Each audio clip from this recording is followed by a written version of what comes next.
Out here in the wild Wyoming plains, the wind buries more than graves. Her husband's gone, her home's taken, and every whisper in town says she won't survive the winter. But when a dying widow stumbles into the mountains and into the arms of a haunted cowboy, survival becomes something deeper and far more dangerous. "Don't stop. I need this," she whispered, as the storm raged outside and the past came knocking. Before we dive in, don't forget to hit that subscribe button. We've got more powerful stories coming every single day, and you don't want to miss them. Now, let's begin. The wind scraped across the frozen prairie, sharp as glass. Mave Sinclair stood alone beside a fresh mound of earth, her black dress whipping around her legs like a torn flag. Beneath that cold Wyoming sky, she pressed the shovel into the stubborn ground one last time. The sound was dull, final. Her husband, Tom, lay buried where the land met the horizon, the land he'd died trying to keep. No preacher had come, no choir, only the sound of the wind and the faint creak of the wooden cross she'd carved with her own hands. From a distance, the townsfolk of Sage Hollow had watched, their pity hidden beneath scarves and hats. One by one, they'd turned away, leaving her to finish what they couldn't bear to see. Mave knelt in the snow, her fingers raw, the skin cracked and bleeding. "You fought so hard," she whispered, voice trembling. "Now I'll have to do the same." The sky darkened, a curtain of cloud rolling over the mountains. Her breath fogged before her as she stood, staring toward the peaks, wild, untamed, and indifferent. A single rider sat motionless on a ridge, distant but unmistakable, his outline cut against the fading sun. He watched her for a long, silent moment, then turned his horse and disappeared into the growing dusk. Mave wrapped her shawl tighter, heart pounding for reasons she couldn't name. The grave behind her was quiet, but the world ahead felt suddenly alive. Who was that man on the ridge, and why did he watch from so far? The next morning dawned gray and brittle. Frost glazed the windows of Mave Sinclair's cabin, thin as breath on glass. The fire had gone out sometime before dawn, leaving only the cold to keep her company. She sat at the edge of the bed, Tom's hat in her hands, the smell of dust and tobacco clinging faintly to it. Every heartbeat echoed too loudly in the silence. Then came the knock. 3 sharp raps, official, rehearsed, merciless. Mr. Hollis filled the doorway like a winter draft, a round man in a heavy coat, spectacles fogged from the cold. His smile was practiced, not kind. "Mrs. Sinclair," he began, tipping his hat as if to remind her of manners she could no longer afford. "I won't take much of your time." He unfolded papers with gloved fingers. His words were smooth and distant. Default, repossession, foreclosure. They fell like stones into her chest. Tom's dream of a home, their home, was now the bank's property. "I just need your signature here," he said, sliding the paper forward. Mave stared at the page, but didn't move. "You have 1 week to clear your things. After that—" He didn't finish. As he turned to leave, he paused on the threshold, his voice lowering. "Sage Hollow isn't kind to widows alone, Mrs. Sinclair. You might want to visit Mr. Hargreaves. He's generous with women in need." Mave's grip tightened around the doorframe. "I'd rather starve." Hollis smiled thinly. "That's one of your 2 options." When the door closed behind him, Mave leaned against it, shaking. The room seemed smaller, colder. 1 week to survive or surrender. But to whom? The sun hung low over Sage Hollow, bleeding orange through the dust that drifted along the main street. Mave walked with her shawl drawn tight, every eye following her as if her grief were a stain that might spread. The saloon doors swung open now and again, spilling laughter and the sour smell of whiskey into the chill air. She kept her gaze fixed ahead toward the general store. Maybe someone there needed a hand with washing or sewing. Maybe. A shadow fell across her path. "Mrs. Sinclair," came a voice too smooth to trust. Silas Hargreaves stood before her, tall, broad, wrapped in a coat finer than any man in Sage Hollow owned. His silver watch chain glinted in the afternoon light. He removed his hat, offering a smile that didn't touch his eyes. "A sad sight, seeing you walking alone. Tom was a good man, foolish, but good." Mave stiffened. "What do you want, Mr. Hargreaves?" He chuckled softly. "Only to help. You've lost a husband, a home, but not your beauty. My ranch could use a woman's touch. Someone to tend the house, cook a little, keep me company." His meaning slid between the words like oil. Mave's stomach turned. "I'm not for hire in that way." Hargreaves stepped closer, voice lowering. "Think on it. Winter's coming. No one in town will take you in. You'll freeze out there. Or worse." Mave met his gaze, steady despite the tremor in her hands. "I'd rather die honest than live under your roof." His smile thinned, cruel now. "We'll see about that." He tipped his hat and strode away, boots crunching in the dust. The setting sun painted the sky in fire, and for the first time, Mave understood. If she stayed in Sage Hollow, she'd lose more than her home. Tomorrow, she'd ride west, toward the mountains and the unknown. Morning broke, cold and brittle, the sky pale as old bone. Mave stood outside the cabin that had once been her whole world. Frost silvered the porch rail, and the wind carried the smell of smoke from distant chimneys. Other people's fires, other people's warmth.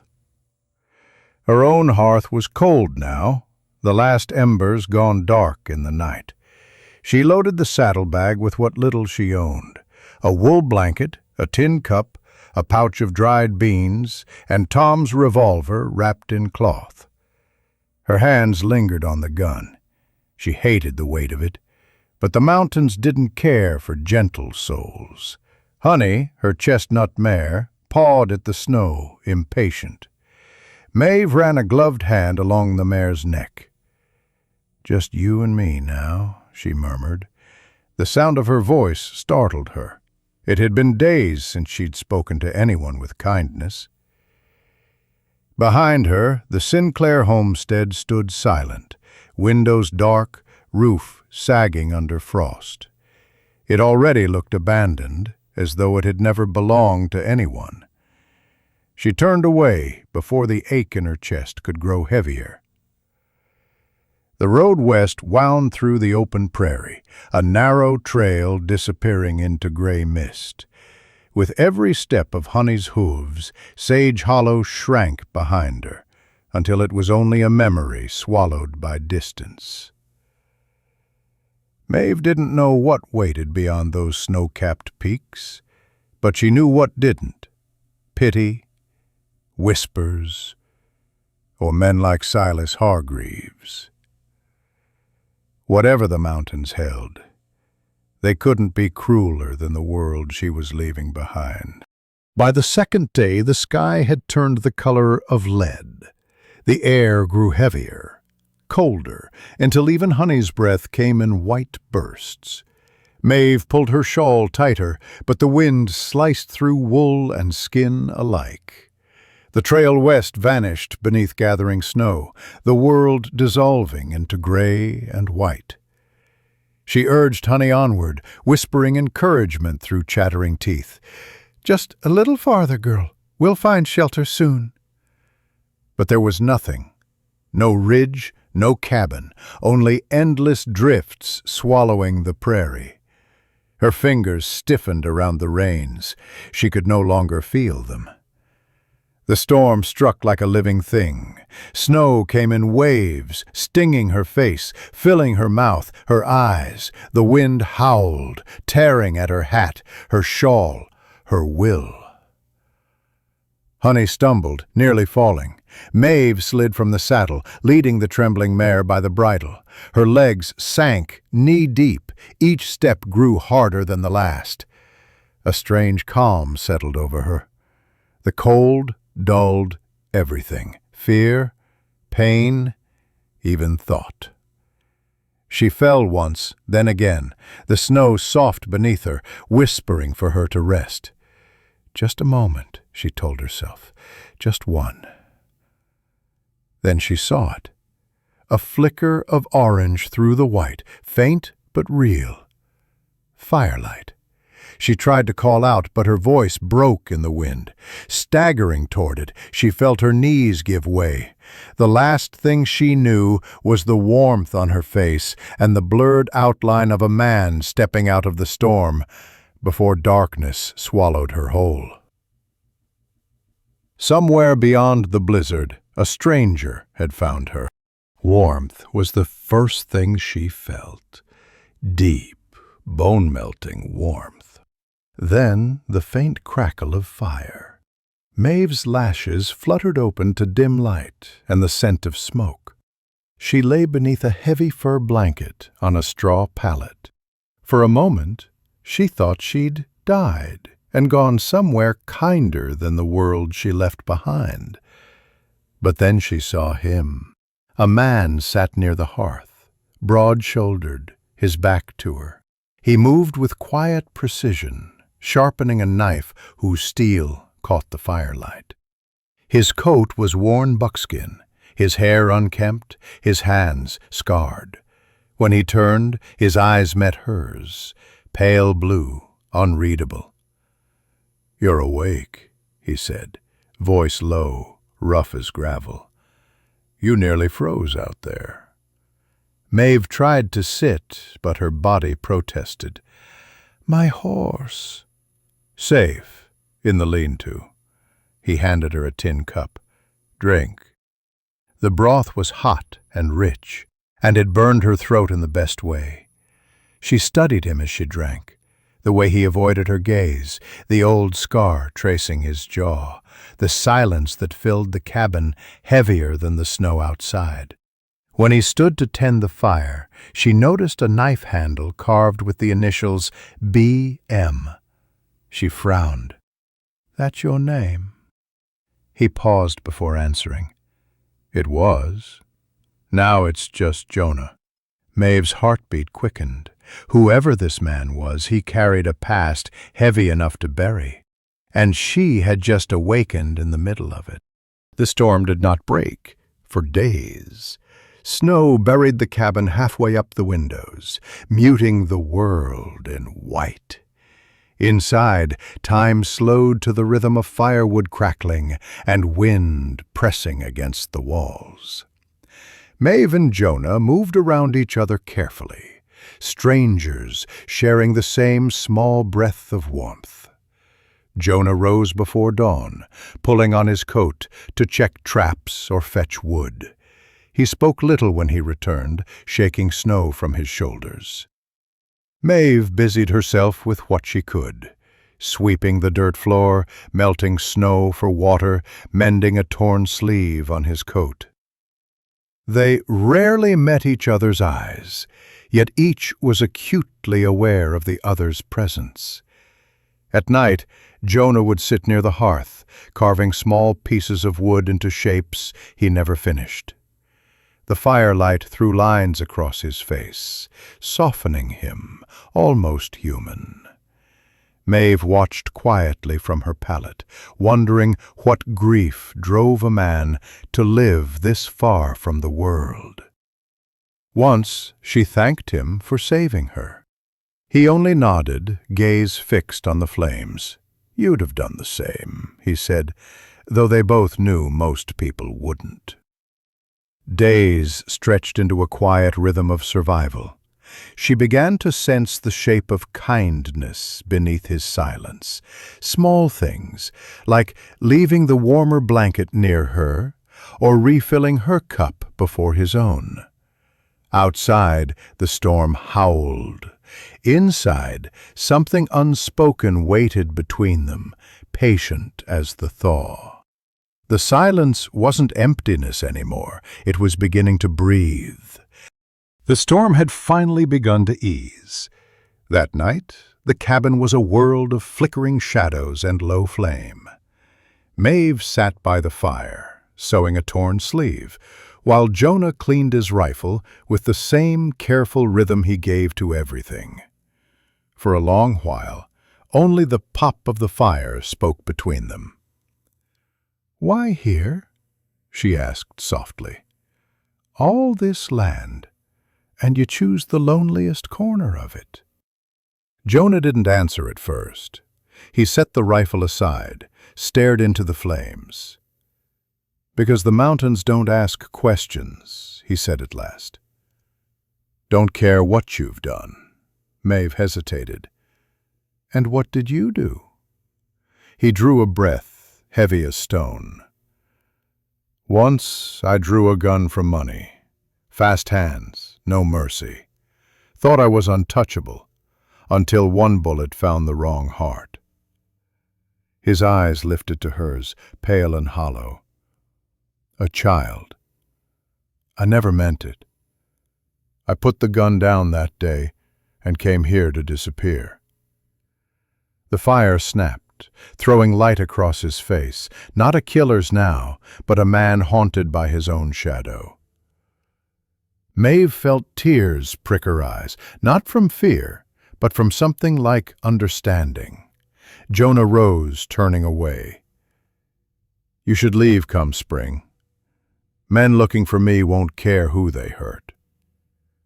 Mave's voice trembled. "Then I'll have to decide who scares me more, them or the thought of leaving you." And in that moment, the silence between them finally broke. When the snow finally began to melt, it did so slowly, like the world learning to breathe again. Streams of water trickled from the roof, carrying away the winter's weight.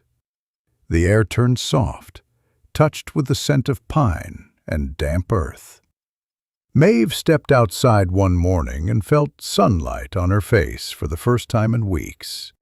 It was warm enough to make her close her eyes and smile. Jonah was already by the creek, rolling up his sleeves as he mended a broken snare line. His hair had grown long, his beard rough, but there was a calm to him now, a steadiness that hadn't been there before.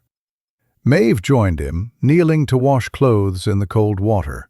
Their movements found an easy rhythm, wordless but companionable. In the evenings they shared coffee by the fire, laughing quietly at the awkwardness of learning to live with someone again. She told him stories of Tom, of the way he'd dreamed too big for his own good, and Jonah listened without judgment, only a faint sadness in his eyes. When he caught her watching him, he said, "You make this place feel like more than just walls and wood." Mave felt her chest tighten, uncertain whether to thank him or run from the warmth in her throat. Spring had come to the mountains, and with it, something dangerously close to hope. The world found them again one bright morning. Jonah was repairing the fence when the sound of hooves broke the quiet. A lone rider approached, a trader from town, leading a mule loaded with supplies. His voice carried before he reached the cabin. "Mercer, heard you were still breathing up here." Jonah straightened slowly, eyes wary. Mave stepped onto the porch, shading her eyes against the sun. The man grinned, friendly but curious. "Name's Porter. Brought salt, flour, bit of coffee, if you've got something to trade." Inside the cabin, the air thickened as Porter spoke of the world below. Silas Hargreaves is still stirring trouble in Sage Hollow. Says he's looking for a widow. Claims she ran off with his money. Folks say she's dead, but Hargreaves swears she ain't." His gaze flicked toward Mave. "You wouldn't know anything about that, would you, ma'am?" Mave's heart thudded. Jonah's expression didn't change, but his jaw tightened. "She's no concern of his," he said flatly. Porter nodded, sensing the edge in his tone. He traded quickly and rode off, leaving silence in his wake. That evening, Jonah stood at the doorway, staring toward the valley. "If Hargreaves comes looking, it'll bring trouble." Mave stepped beside him, voice steady. "If you send me away, what happens to you?" He looked down at her, eyes softening. "Then I'm back to being nobody." And she realized, leaving wasn't survival anymore, it was loss. Rain came that night, steady and soft against the cabin roof. The world outside was hushed, wrapped in mists and memory. Inside, Jonah lit the candles one by one until their golden light filled the room. Mave sat at the table, fingers tracing the rim of her cup, watching him in silence. "You don't have to stay," he said quietly, without turning. "There's a stage to Cheyenne come summer. You could start over somewhere warm, somewhere safe." Maeve's voice was barely a whisper. "And leave the only place I've felt alive since Tom died?" He looked at her then, the firelight catching the tired kindness in his eyes. "You don't owe me anything, Mave." She stood, crossing the small space between them. "Maybe not, but maybe I choose to stay anyway." The storm outside deepened, thunder rolling across the valley. A single candle flickered between them as she reached up, brushing a damp lock of hair from his brow. Jonah caught her hand, holding it there, neither of them daring to breathe. For the first time, the silence wasn't about grief or guilt. It was peace. Mave smiled softly. "We've both been ghosts long enough." He nodded, his thumb brushing her knuckles. "Then let's start living again." Outside, the rain washed the last of winter away. Inside, two hearts finally came in from the cold. Dawn crept over the mountains in soft gold, touching the snowmelt and turning it to fire. The air was crisp, alive with the scent of pine and wet earth. Mave stood outside the cabin, her hands resting on Honey's reins, watching the first lights spill across the valley. Behind her, smoke curled from the chimney. A promise, not a prison. Jonah stepped out, saddlebags slung over his shoulder. He looked younger somehow, though the lines on his face hadn't faded. "You sure about this?" he asked. Mave nodded. "Sage Hollow's still my home, even if it forgot me. Maybe it's time it remembered." They rode together through the thinning mist, the trail winding between blooming meadows and the whispering pines. The silence between them was no longer fragile. It was full, easy. Birds called overhead, and the wind carried the scent of spring. When they reached the ridge, Mave turned in her saddle, looking back at the cabin, small, sturdy, half hidden by the trees. "We'll come back," she said softly, "when the world feels too loud." Jonah smiled faintly. "We always do." Below them, Sage Hollow shimmered in the morning light, a town waiting to be faced, not feared. Mave tightened her grip on the reins, heart steady. The widow and the cowboy rode toward the horizon, not to escape the past, but to begin again. Seasons turned, as they always did. The mountains held their snow, the valley its secrets.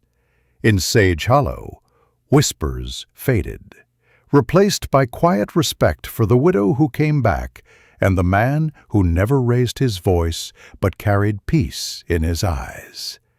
Sometimes at dusk, travelers passing through the hills swore they saw candlelight glowing from a distant cabin.